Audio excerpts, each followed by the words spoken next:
Hello everybody and welcome back to another episode of this F1 25 Joshua Pearce career mode. This is part 33 of the series, and if you did miss the last episode, well, we won the United States Grand Prix and with it the World Drivers' Championship. Luckily for us though, the job was made just a tad easier to claim the World Championship, with Lando Norris having a bad day in the office after having a good start and leading the race at one stage, eventually started falling down the order and did not score enough points to keep the championship alive into the final two rounds of the season. And it was a close finish though, with the two Ferraris keeping me company to the line as they round out the podium in Austin, Texas. And going into this next round in Mexico, we have a unbeatable lead of 51 points ahead of Lando Norris. Oscar Piastri is third, only 2 points behind his teammates, so the battle for P2 is still absolutely on, and our teammate Sonny Hayes lines up in 8th position, 5 points behind Fernando Alonso, with McLaren leading the Constructors' Championship by 29 points over us, Apex GP, so the Constructors' Championship still on.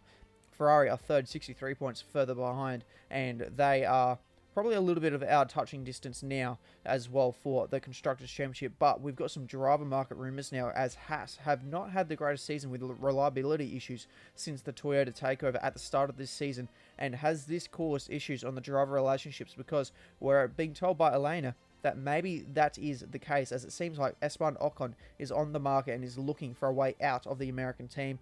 Haas is one of the teams that have approached us before, so maybe they have been wanting to make a change in their driver lineup, and it's now got to a point with Ocon making the decision to leave. And we're going to have to keep an eye on this one as well, because Ocon is no stranger in the paddock, and his knowledge and experience he has gained while working with teams like Mercedes could be very valuable to any other team on the grid. And we're going to take a look now at the performance charts, as we are still the fastest car on paper, and there have been some changes. Our progress has flatlined, but don't expect there to be really any more upgrades, only the ones that have previously been purchased. And now I am in point saving mode to try and save as many parts for the new regulations as possible. McLaren, Red Bull, Ford and Ferrari all bring upgrades this weekend, with Ferrari now ahead of Aston Martin Honda. Both Williams and Alpine also bring more upgrades, as do Audi Sport, to get themselves further ahead of the Racing Bull Fords, as we now go straight into qualifying in Mexico. What an atmosphere we've got. The fans have been here since dawn, and the stadium, the Faro Sol, is absolutely heaving. We're about to get set to set the grid for tomorrow's Grand Prix. It's qualifying day here in Mexico City. This circuit here in Mexico City has really got absolutely everything. You've got the massive long straight in Sector 1, then you've got a really fast-flowing S section in Sector 2, and then the really tight, complex stadium section in the final sector, which can create quite a difficult lap to actually get right, considering there is a little bit of everything, and getting it right is what we're struggling with at the moment. You can see there, currently P14. It's been an absolutely terrible qualifying. We do improve on our next flying lap. Unfortunately, it doesn't improve our position, so we've had to chuck on another set of soft compound tyres, setting us up to try and be a bit more strategic now when it comes to using our set of tyres. And by the end of the first qualifying session, it's Max Verstappen fastest by 400s ahead of Lando Norris. Then it's Franco Colapinto showing great pace in third. Myself ended up 7th, half a second off the pace, and our teammate Sonny Hayes just scraped through in 16th position by 800ths of a second. A knockdown in qualifying 1 is Oliver Behrman. The two Audis of Hulkenberg and Bortolato, Paul Aaron, and then the two Racing Bull Fords of Liam Lawson ahead of Isaac Hadjar. And you can see on this first flying lap here, we're on a set of scrub tyres, so one of the tyres that we used in the first part of qualifying puts us in P7 behind our teammate. We're 6/10 away from Kimi Antonelli, who was in 5th position, so lots of time to find, and we do find a fair chunk of time here, 9/10 of a second as we come to the line, and that is going to be a good improvement up into 9th position. And that will also put us through into the final part of qualifying, with Verstappen once again leading a Red Bull Ford 1-2 this time around by 0.2 of a second. Then Carlos Sainz and his Williams up in 3rd, myself 9th, and knockdown qualifying 2 is Esteban Ocon by 0.2, Kimi Antonelli, Sonny Hayes in 13th, Lance Stroll, Fernando Alonso, and Alex Albon. He'll be pretty mad at this result, considering his teammate is up in 3rd, and he has been knocked out down in P16. And that is going to be a tough day in the office for him tomorrow here in Mexico. And our first flying lap wasn't too good, and that has only left us with a 9th position so far, and messing up the final flying lap here. going deep at turn 1, which now ruins turns 2 and turns 3, and down this straight as well, so using extra battery to try and build up the deficit. And by the time that we get to the checkered flag here, it's going to be only 3/10, so we did manage to claw back a bit of time, and that 3/10, surprisingly, puts us up to P4. I wasn't expecting it to be that big of a jump, and by the checkered flag, it's Piastri on pole position for the Mexican Grand Prix, and it's by a tiny 5,000ths of a second ahead of Max Verstappen. Leclerc and myself on the second row, but there's a bit more time to find if we wanted to get that front row start. Carlos Sainz has done well to get his Williams in P5, and also for Gasly with his Alpine in 7th position, and disappointing result for Colapinto, who showed really strong pace early in the session, who ended up in 10th position. Back in the 60s, Mexico City would host the season-ending race, a party of motor racing.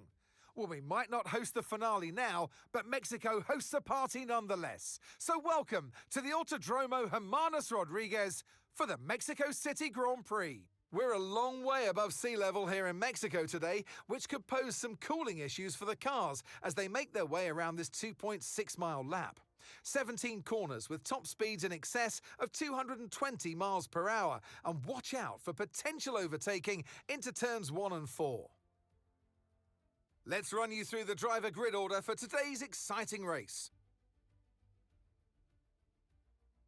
World champion Max Verstappen starts from pole position, and it's Charles Leclerc in P2. Looking down the rest of the grid, we have Pearce, Sainz, Pierre Gasly, and Russell, Norris, Colapinto, Ocon, and Oscar Piastri, Antonelli, Stroll, Fernando Alonso, and Albon, Hamilton, Behrman, Nico Hülkenberg, and Gabriel Bortoleto, Aaron, Lawson, Hadjar, and Sonny Hayes rounds off the grid. And now it's time to head down to the track. And alongside me here today in the commentary box, Anthony Davidson. So here we are, 2.2 kilometres up in the air, which I know is an unusual feeling for you, Mr. Davidson, but for the drivers, it's even worse. It is. The altitude can certainly get to your head, Crofty, that's for sure. Especially when you're walking up the stairs to the commentary box. I've seen it firsthand, ladies and gentlemen, don't you worry. But this circuit, the problem with the altitude is it takes away your downforce. You have to go slower around the corners because you've got less downforce, even though you've got Monaco wing packages on your car. That's the challenge of this incredibly unique circuit. All right, let's have a quick radio check, please. Radio check. Right, I know you're hot in the cockpit, but your tyres are going to be even hotter. You're going to have to work extra hard today to keep them cool. Mark just reminding us there of the hot temperatures we'll be fighting against in today's Grand Prix, but it's just not the temperature, the altitude which this circuit is located at 2,300 meters above sea level. So the air here is thinner, making it harder for the drivers and for the engines, especially with such the long straight in Sector 1. Strategy-wise, we'll be looking at the one-stop starting with the mediums and on lap 15 boxing for the hard compound tyres to the end of the Grand Prix. So a pretty simple race strategy to try and get us to the checkered flag. We're lining up on 3rd position. It's the 2nd row of the grid, and we're away for the Mexican Grand Prix here in Season 2, and it's a really good start from Charles Leclerc. He's absolutely flying up towards the side of Max Verstappen, but that straight line speed of the Red Bull is allowing Max to stay ahead, but we've threaded the needle, and we've gone through on both Leclerc and Verstappen. Leclerc back up the inside, and he'll go around the outside of turn 2. We'll sweep across his nose at 3, and that will give us the lead of the Grand Prix. It's been a fantastic start to this race. Further behind, though, it is all on still. Carlos Sainz, he's got himself up to 3rd now. He's looking to get past Max Verstappen as well. So Verstappen was excellent off the line, and now seems to have been kind of caught napping by everyone else, maybe thinking he was a bit more comfortable than he is. And you can see myself and Charles Leclerc, we have absolutely bolted. We're out of here. I've got 7/10 over him. Leclerc has got 8/10 over Max Verstappen, and Verstappen does actually end up holding onto that 3rd place. Carlos Sainz just unable to do it, but Pierre Gasly in the Alpine also up into 5th position. George Russell, we're looking here at Lando Norris because he was just side by side with Russell going through this middle sector here. A very strange place to be trying to go side by side. You're going to lose a lot of time there, and they have done exactly that. They're now 1.6 seconds away from Pierre Gasly in that Alpine Mercedes, which now means that Gasly, he's going to be safe from any sort of DRS threat from behind. And this could mean that we now have a 5-car breakaway early on in this Grand Prix.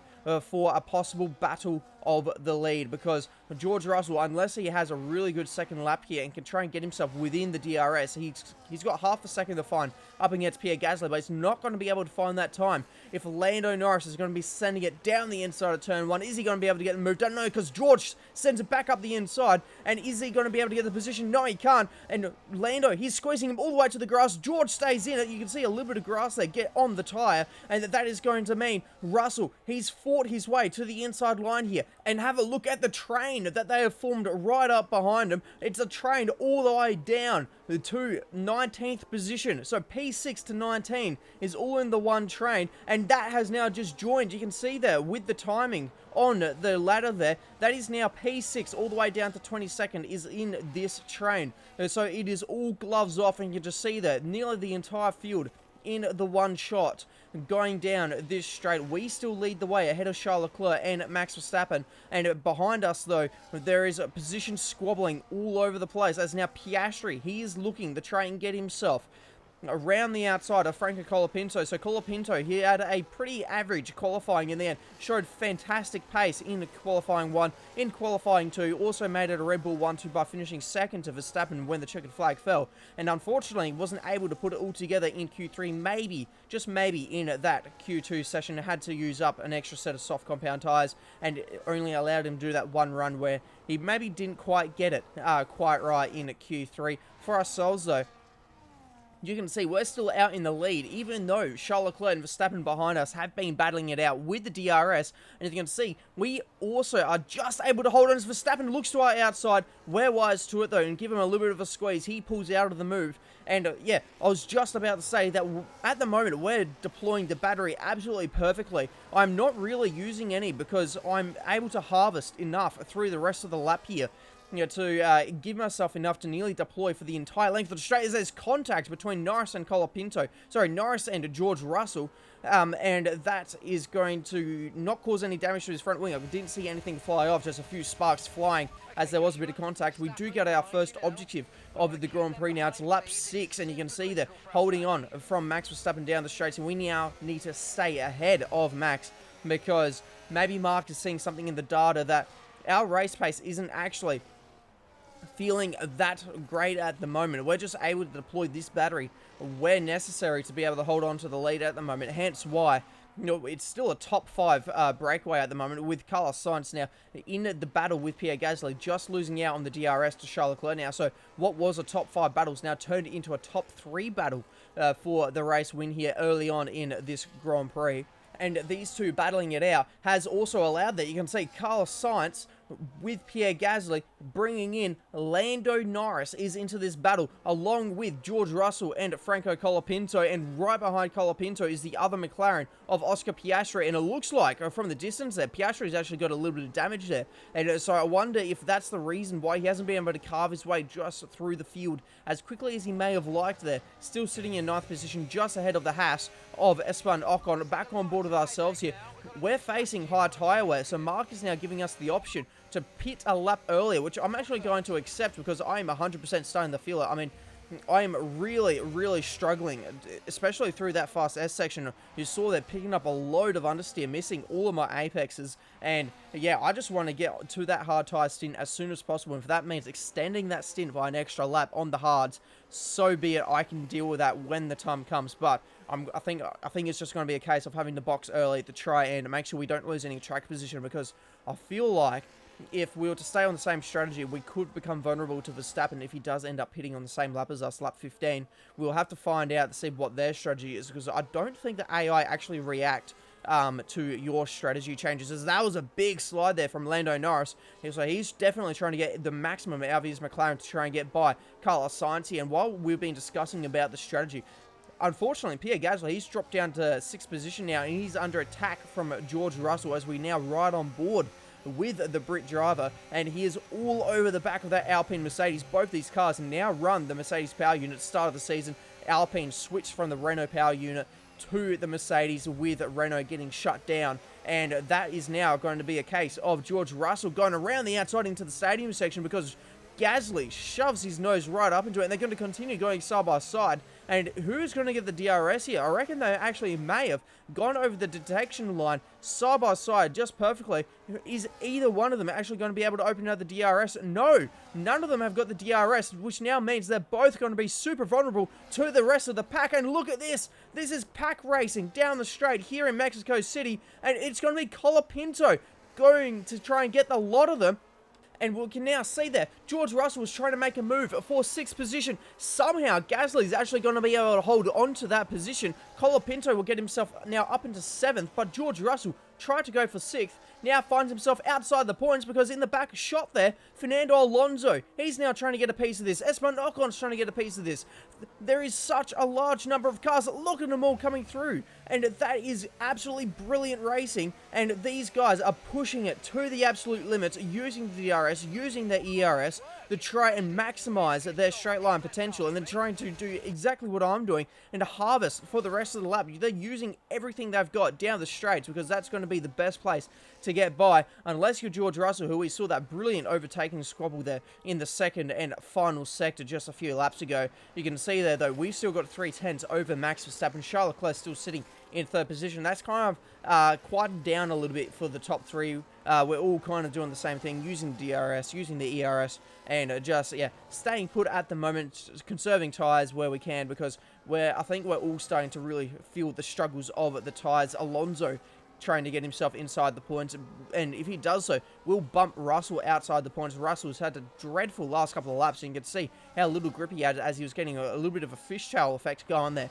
into that double right-hander. And Alonso, he's actually on a charge here because he's now trying to get this P9 away from Esteban Ocon, and this will be a brilliant move down the inside. Is he going to be able to get it done? We'll give him the outside for turn 2, but crucially the inside for turn 3. But it looks like Ocon's going to be able to hold on to it, but he actually runs wide. This has showed the door open and wide open for Fernando. Is he going to be able to use the DRS? He swings to the outside, so this is now going to be a very brave move. If he can hang it around the outside, we'll give him the inside for the next corner, and just in front of him for a bit of motivation, Piastri is trying to do the exact same thing, and Piastri looks like he's actually going to try and keep going side by side as well.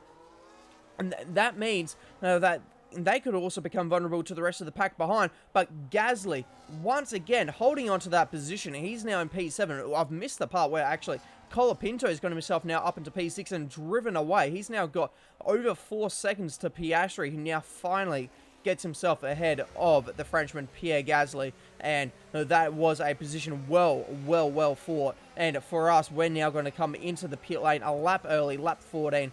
Than we initially thought, and you can see that it was really good timing because our tyre wear icons popped up, but also we've got a couple of worn components, and around a track like Mexico where we've got this giant front straightaway, definitely not a place to be slightly low on engine power, especially with the engines already working overtime. As I mentioned on the grid, 2,300 meters elevation, altitude that this circuit is located at, which makes, for a Formula 1 car, makes a massive difference to the air quality that they'll be trying to suck in and turn into power for us to try and see if we can't take this to a victory. We did really well on the first opening lap there, and we got ourselves into the position. We've been able to hold it so far, even though our race pace hasn't been feeling too great. And now that we're in a bit of traffic, Mark wants us to make very quick work of the traffic by giving us an objective to try and get past Oliver Behrman as quickly as possible.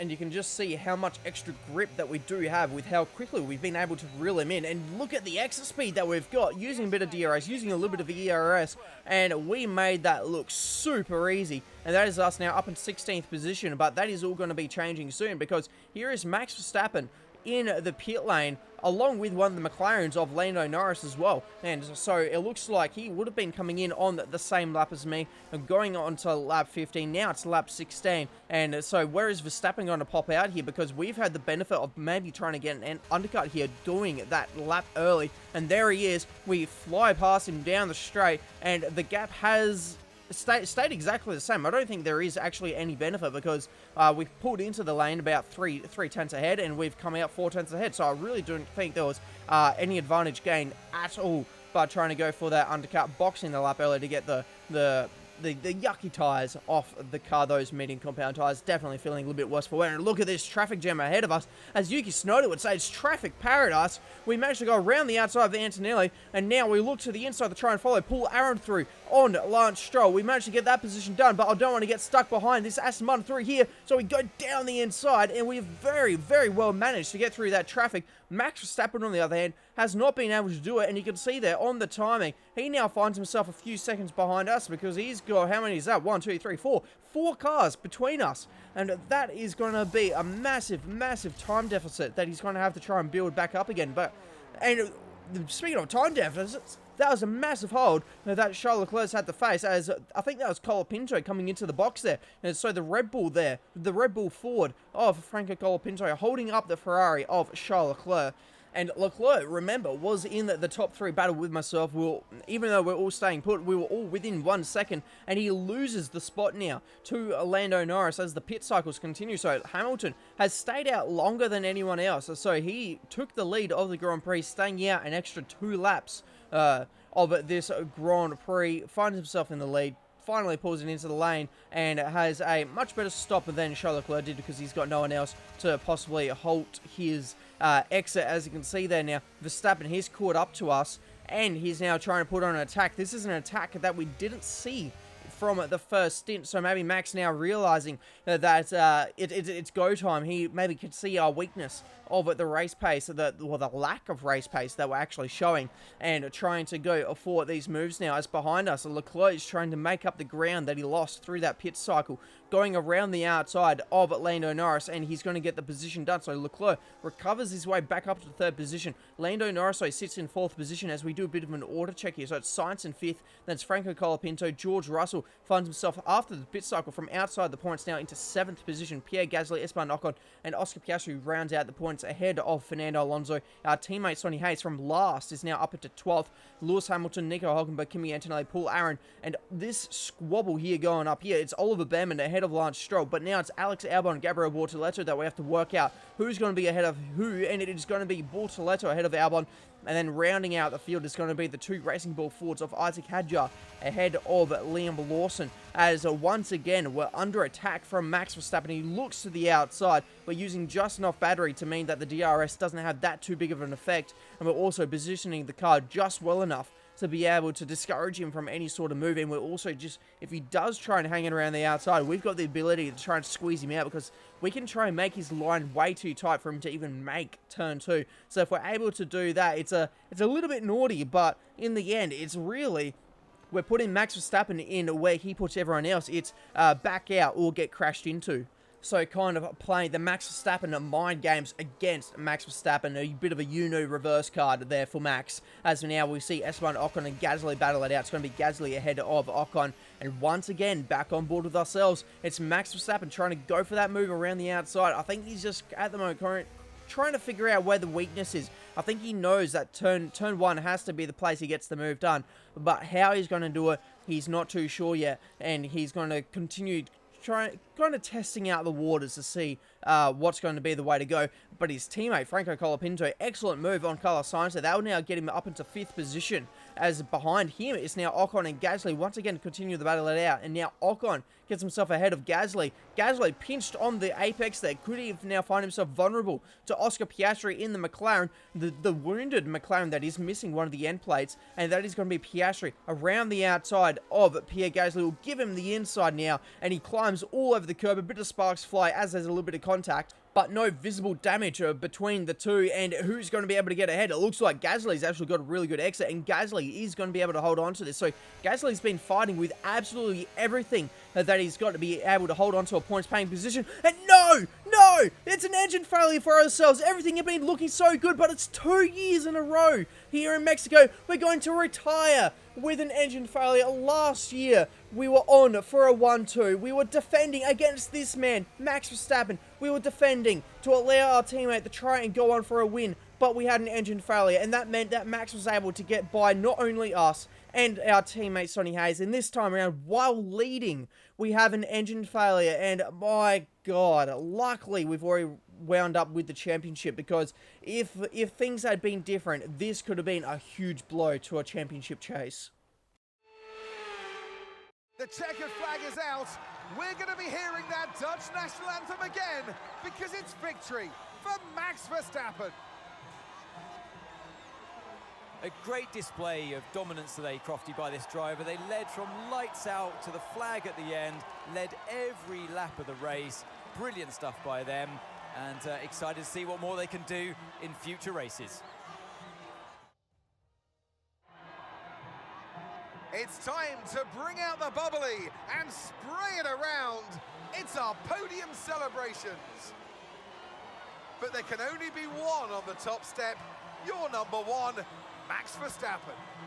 So Max Verstappen has won the Mexican Grand Prix. I can't say he was handed the victory because there was still 10 laps of racing we missed out on, knowing if maybe our tyres did fall off a cliff again. Charles Leclerc was also catching up to us after he dispatched Lando Norris, so I can't say for sure that it was a definite that we would win, but any mechanical failure or retirement that isn't your own doing still hurts. Norris and Charles Leclerc will also be up on the podium as well to celebrate with Max Verstappen at this very unique podium that they've got here in Mexico. And we'll take a look at the rest of the top 10s. Franco Colapinto, Oscar Piastri, George Russell, Carlos Sainz. Our teammate Sonny Hayes recovers up to 8th with a good recovery. So that is from last to 8th. Fernando Alonso and Esteban Ocon, myself and Lewis Hamilton. We are the only non-finishers of the Grand Prix, and our lead has shrunk to 34 points ahead of Max Verstappen, but only 3 points behind is Lando Norris, and then our teammate Sonny Hayes is 9th, 3 points behind Fernando Alonso, and McLaren have now won the Constructors' Championship. The gap now too big heading into the last round of the season, and it's 53 points over us, Apex GP.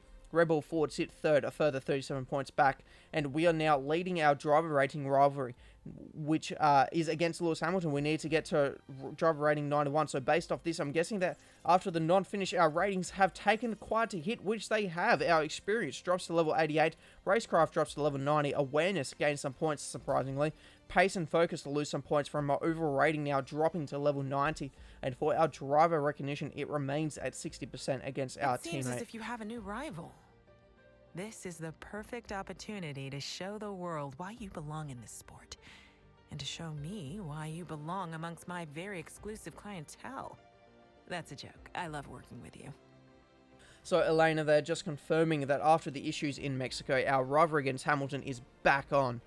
But we also have here our final secret meeting, which we'll be taking before the final race of the season. It's going to be all in to get the best result possible, end the season on a high after today's disappointment, and there's no pressure in either championship since I've already sealed the Drivers' Championship and McLaren have now sealed the Constructors' Championship, so there's no big prizes on offer apart from the big race winner trophy in Yas Marina, where we'll be hitting the track for the Season 2 finale. So if you did enjoy this episode, please make sure to like and subscribe, and I will see you in the next one.